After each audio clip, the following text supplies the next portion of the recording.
তুমি নাকি এখানকার নতুন প্রিন্সিপাল? আমি দেখা করতে না এলে নাকি তুমি আমার ছেলেকে ভিতরে ঢুকতে দেবে না? তুমি জানো আমি কে? এখানকার এমএলএ। আমার ছেলে স্কুলে পড়ে, তার কারণ ও স্বাধীনভাবে বাঁচতে চায়। ও হলো নিজের মর্জির মালিক, আমি ওর ওপর কিচ্ছু চাপিয়ে দিই না। তাহলে তুমি কে প্রশ্ন করার? স্বাধীনতার কখনো অপব্যবহার করতে নেই, স্বাধীনতাকে মর্যাদা দিতে হয়। কি বললে? ঠিক বুঝতে পারলাম না। আপনার ছেলের কোনো দোষ নেই, যার বাবাই অশিক্ষিত সে আর কি করবে।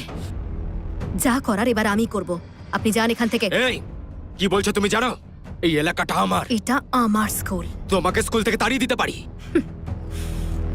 চল, এই স্কুলে পড়ার কোনো দরকার নেই, চলো। জিরো। তুমি এটারই যোগ্য।